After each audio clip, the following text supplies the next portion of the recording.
Robinson, the commander for our Cyber and Forensics Division, and our K-9 Delaware, and her handler, Detective Justin Urbaniak. Chief? Thanks, Director Hayek, and thank you all for covering this important news.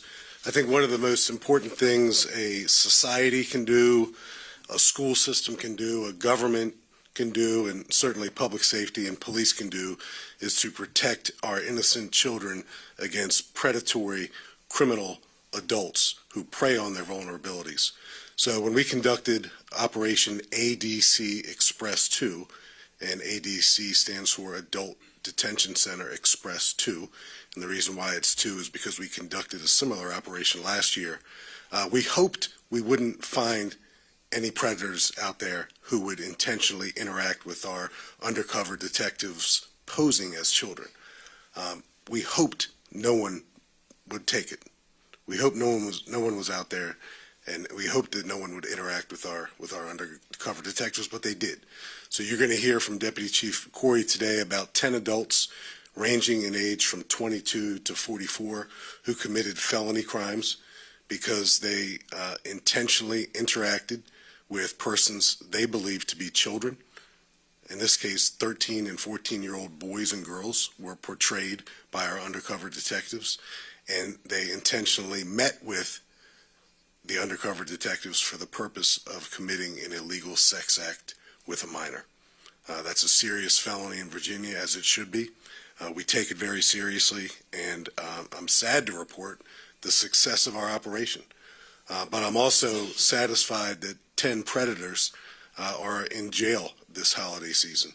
It's one of those crimes when we charge, we never know the true impact of taking one of these predators off the street, because ultimately they offend again and again and again. And it's always been my experience that the only way to interrupt the criminal misconduct of these types of predators is to incarcerate them. So that's exactly what we did. You'll hear a little bit today about Detective Justin Urbaniak and his electronic service dog, Delaware. We're one of the only police departments in the country that has an electronic service dog. So what Delaware does is he searches for and is trained to search for electronic devices. Electronic devices are really important to these predators because they store their sexual child abuse material on their cell phones, on their laptops, on their iPads, and when they store this illegal, illicit activities, their crimes, they hide these devices often. They hide them in their homes, they hide them in their cars, they hide them in their yards, they put them in all sorts of places in an effort to keep them away from law enforcement. And Delaware is one of the rare dogs, and I'm told Delaware is an English lab, who can find these electronic devices, and Delaware did just that about a month ago in the case that you'll probably remember. It was widely covered involving the DC Chief Executive Officer, Brian Dolan, and his arrest. So we want to highlight the work that Delaware does and Detective Urbaniak, and it's a big commitment for our police department to train a service dog like Delaware, but unfortunately it's necessary. So we remain committed to holding these lawbreakers. It's a unique type of lawbreaker, as I stated, holding them accountable for their crimes against children. Chief Corey will go over our relationship with the National Center for Missing and Exploited Children. I encourage parents earlier today to visit that National Center for Missing and Exploited Children website. It includes several apps that parents should be aware of if their children have these particular apps on their cell phones. So it's a really informative website. I encourage everyone to visit it. Now Chief Corey will go over the details of our operation, and then he and I and Captain Robinson and Detective Urbaniak will stand ready to ask or answer any questions you may have. Thank you, Chief. As the Chief said, one of the most important things that we do as society, as a department, is to safeguard the children who live in our community. I remember, and you all remember, one of the most important lessons you learn as a child very early on is don't talk to strangers. And I think today you talk to any kid, they're going to tell you, yeah, I know, I don't talk to strangers. But some children, it doesn't resonate the same way online. Don't talk to strangers online. That's why it's so important that we do things like Operation ADC Express. This started on December 18th. It was a 3-day operation by our child exploitation detectives, and they just went online to various forums to talk to people and to see who was out there. And quickly, and unfortunately, people in that community, online community, started sexually soliciting our detectives, thinking they were children. And at the end of that 3-day operation, we had 10 people behind bars charged with 25 heinous felonies. Like the chief said, they range from 22 years old to 44 years old. They come from all walks of life, local people and some as far away as Qatar. They're people who work in the tech industry. They're yoga instructors. They're journalists, construction workers. Every walk of life that you can imagine, unfortunately. And these heinous crimes carry pretty hefty charges and also convictions. Any one of these can go from anywhere from a few years in jail to up to 30 years in jail for each one. So I want to thank our child exploitation detectives. They are true professionals. They are true experts in the field. This is tough work to do. But there's no one that I can think better than our detectives in our child exploitation unit. And they're doing it to safeguard our most important resource here in the community, and that's our children. I want to take a moment to talk to the community about what you can do as a parent to protect your children, because it is confusing. I didn't grow up with cell phones and social media, but I think the most important thing that we can do as parents is to have those tough conversations with our children and get involved with what things they're doing online, what apps they're using, what games they're playing, and who they're talking to. Because it might seem like it's just another person online or a friend that they're playing an Xbox game with. But these people are truly strangers that we don't need to engage with and provide information to or meet in real life. And if you want more information, we work very closely with the National Center for Missing and Exploited Children. There's a ton of great information on how to safeguard your social media apps, your electronic devices online on that website. So with that, I will turn it back over to the chief. We'll take some questions and go from there. Any questions? Paul Wagner? Looks like you're about to spit one out. Did these 10 men actually show up in an effort to meet these so-called children? And how did you know that they were going to, how did you know that it was them when they were there? Were they sending photographs to your detectives? So, great question, Paul. Not unlike other undercover operations where detectives pose as other people, a meeting location was agreed upon online. We generally knew sometimes, and specifically other times, what the person looked like.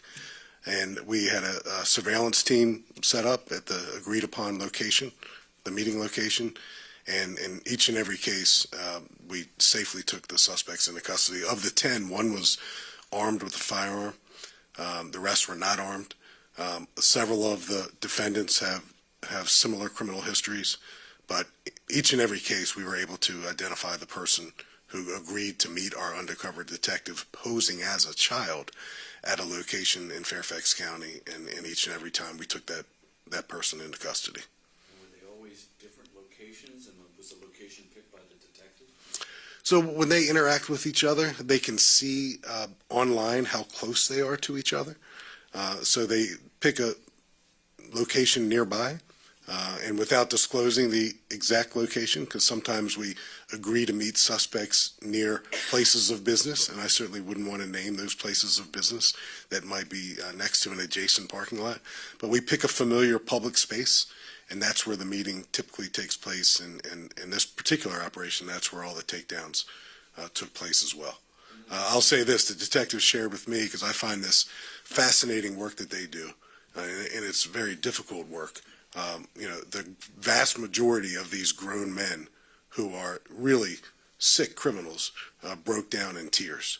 They're professionals in a vast variety of professions.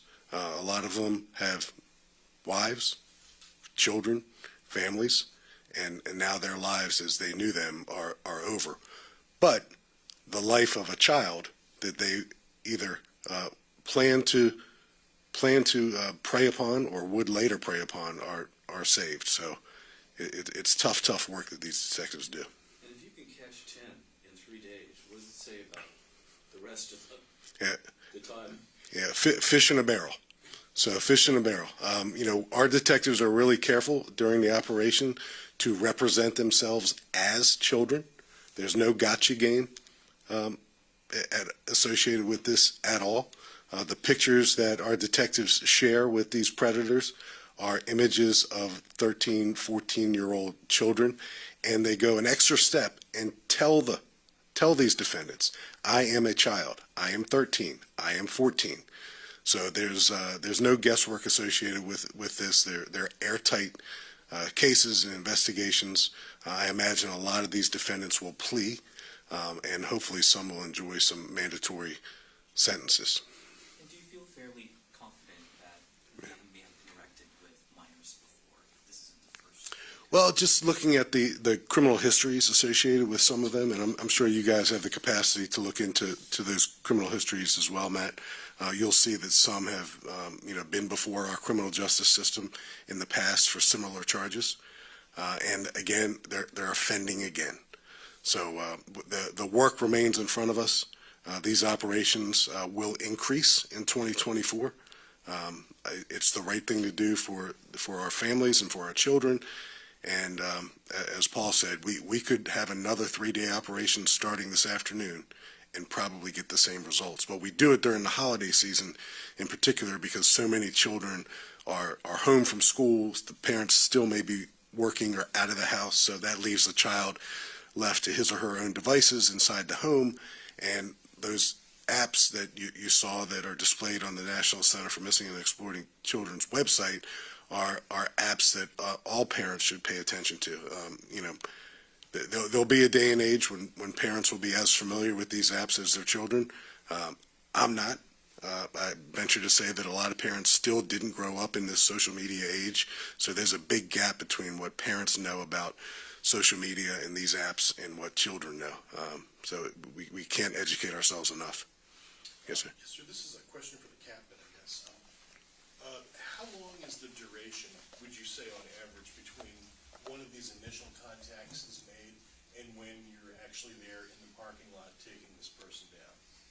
It depends. It could be a matter of hours up to a couple of days until there's a rapport built and the person feels comfortable meeting with the juvenile.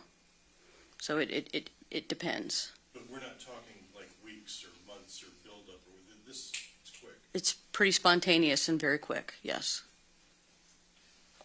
Is there a particular forum, you had those flashed up on the screen, was there a particular forum that stands out where these people are going?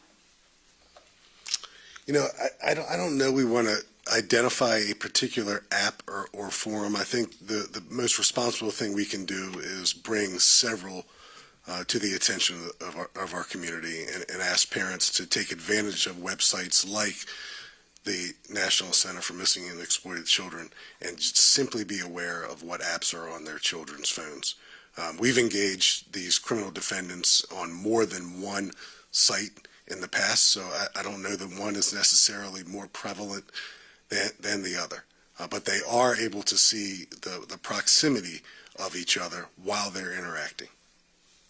If that makes sense. Chief, Yes, sir. Clearly not. Oh, I'm sorry, but. Yes. Oh, no, I'm sorry. thank you. It's clearly not the first operation you've done on this type of thing. I mean, in 3 days, you've got this many, suspects. Are you surprised? I mean, that this is still continuing. I mean, you're falling in the same trap. Yeah, no, it's this is not a perfect analogy, but every time we go out and conduct a DUI checkpoint, I'm hoping that our police officers come back with goose eggs. Zero. I don't want to catch drunk drivers because I don't want anyone to drive drunk, but they do. The same kind of goes for an operation like this.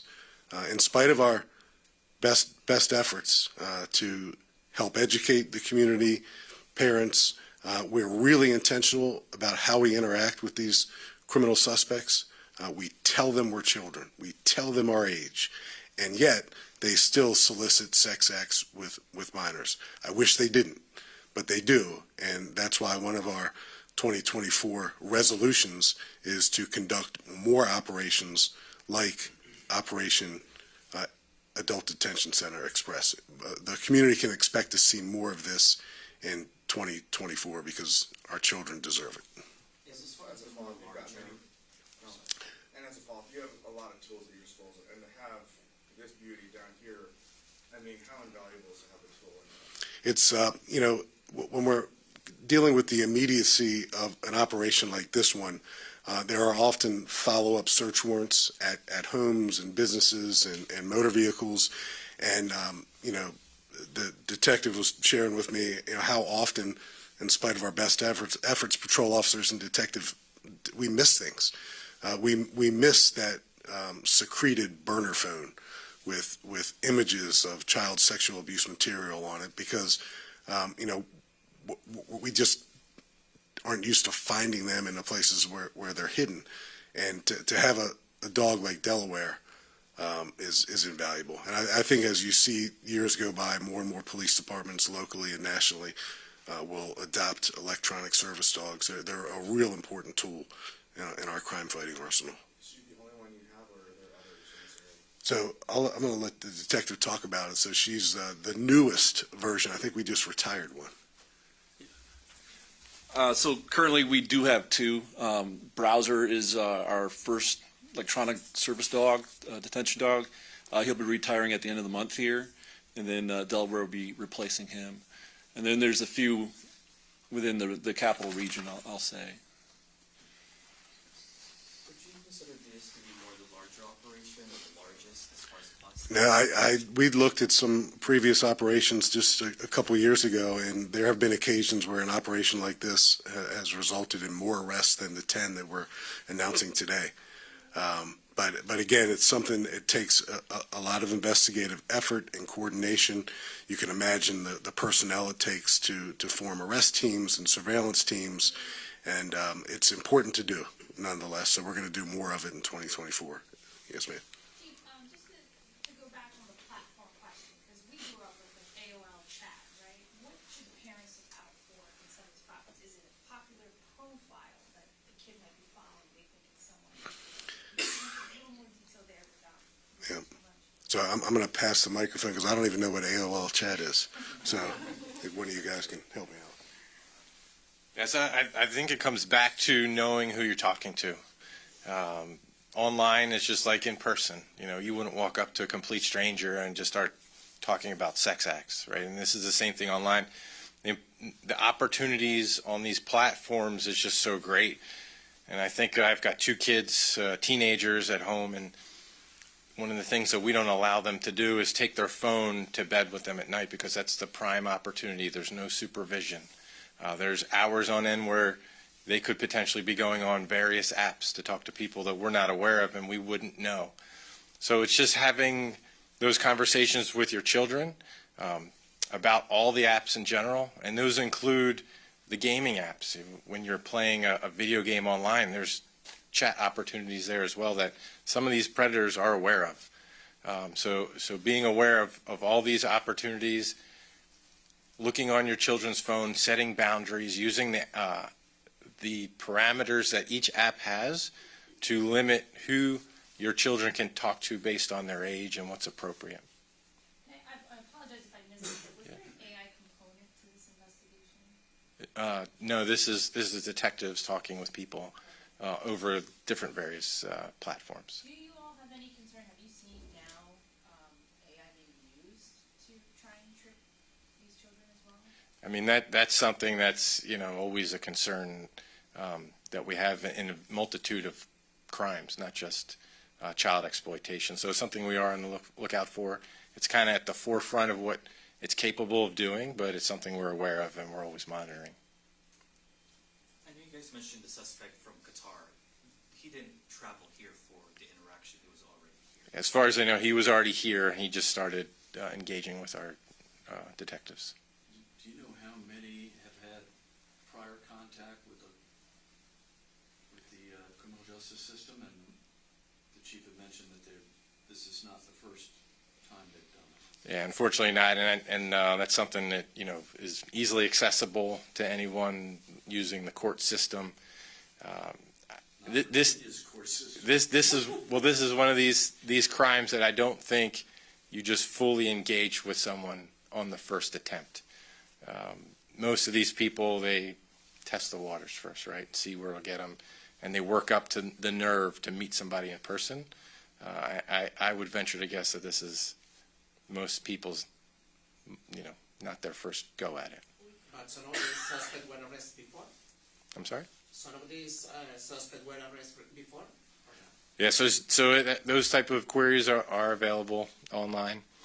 We can help link you on. Yeah, and we can link you afterwards. But this is a crime that's innate to the people who are committing them, and they almost can't help themselves, which is why we are so proactive in engaging in operations like ADC Express to stop people from things that they can't stop themselves from.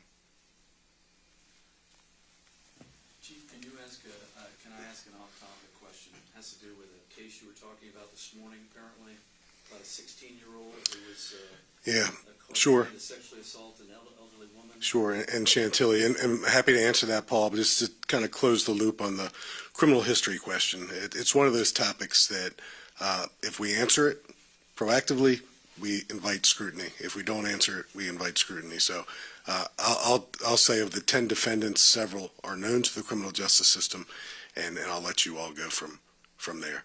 So a 16-year-old knocked on the door of a woman's home in Chantilly a couple days ago. She answered the door. He forced his way into her home. She somehow made her way to a phone. I don't know if it was a hard line or her cell phone, and she dialed 911. And before she was able to interact with the 911 call taker, the 16-year-old bad guy takes the phone from her but doesn't hang it up. So it's an open line 911 call. It's dispatched that way. Our patrol officers get to the scene, and you have to follow me on this because it's a bit surreal. So they get there, they knock on the door. She answers the door with the 16-year-old standing immediately behind her, who is right off the bat pretending to be her grandson and trying to talk over the elderly woman at our patrol officers. This is my grandmother. I'm with her. I'm the grandson. They asked a few probing questions. I'm sure all their police instincts were kicking in that something doesn't really fit here, and they were convinced pretty quickly that this guy was, completely in the house and he shouldn't have been, and he was not related to her in any way, shape, or form, and took her into custody. We know that and we charged him with attempted sexual assault. It certainly could have been, probably was going to be much worse if we didn't get there. And I'm just grateful that these young police officers are trained well enough to not turn their back on the first answer they get from someone who's pretending to be someone he's not. So really good instinctive police work the other night. Probably saved this woman's life. Was this completely random, or has this teenager interacted with this woman? At the moment, it looks like it's completely random. And how old was the woman? Do we know how old she was? Close to 60 something. Yeah. We'll get you her exact age. Close to 70. And do you know if he's being held? Is it juvenile? Is it released? We'll follow up right afterwards. Yeah. What charge will face this person? I know he's charged with breaking and entering. He's charged with an attempted sex offense, probably more charges, but we'll get all that for you as well. It was covered a couple days ago, but we're more than happy to share the information again. Yes, ma'am. Chief, I'm sorry, just going back to the arrest of 10 people. You said one of them was a journalist. Is one of the 10 arrested here a journalist? Is that what you're saying? Yes. Not a local journalist. Can you just identify? From Qatar. The Qatar person? Yes. Thank you. So just speaking of elderly victims, we had a 93-year-old woman whose home was broken into a couple weeks ago during the crime spree of the person we arrested 5 times in 102 days. So, you know, and in that particular case, it could have been a lot worse as well. So, you know, just like we pay attention to our children, because they deserve our protection and our undivided attention, we have to deliver the same type of service and attention to our senior community as well. They're certainly vulnerable. Is there any way to get a demonstration on how this dog finds electronic devices? No. That'd be great TV, man. Maybe not live, Paul, but we might use you as. You gonna give us your phone? Sure. No, I'm just kidding. No, we'll put something together. It probably takes a little bit of organization to put that together. But yeah. Haley, did you have a question? Yeah, one more question. Were Haley. these 10 men employed working with children in any way? One was a yoga instructor, I don't believe employed with children, a construction worker. No one specifically like a school or daycare, if that's what you're asking. Yep.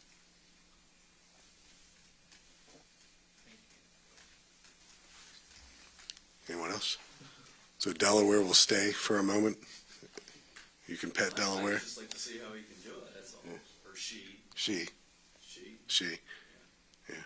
She heard you speaking and she fell asleep. 2. Delaware's 2. Yeah.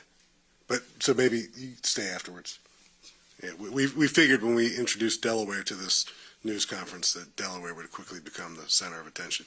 Chief, based on the charges, how likely do you think the 10 arrested will be out? Well, as of I think this morning, they're all still held on no bond status. They'll have an opportunity at a bond motion to have their bond status reviewed, but there's no way, at least in my mind, that these men, these predators, should be anywhere but behind bars until they're able to go to trial for these very serious charges.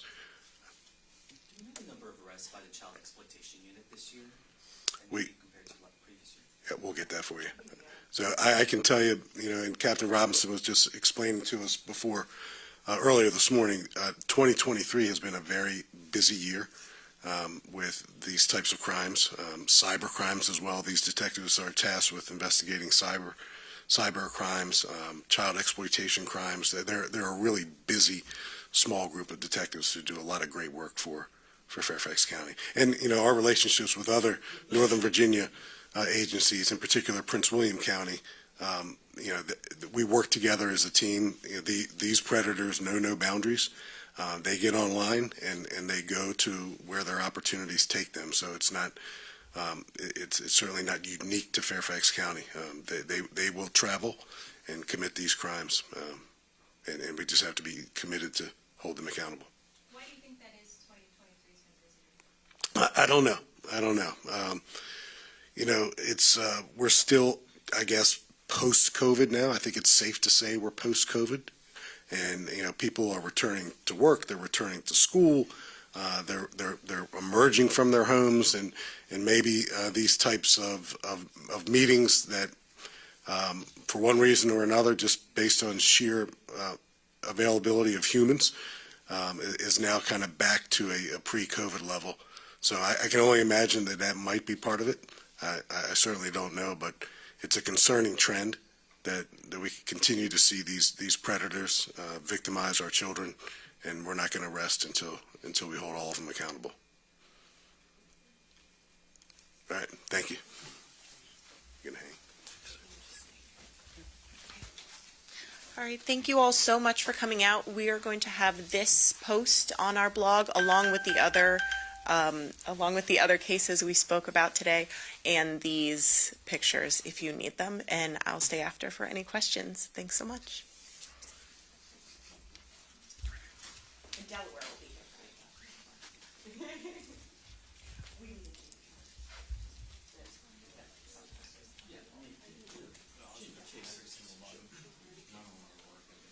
Because there's no days of George.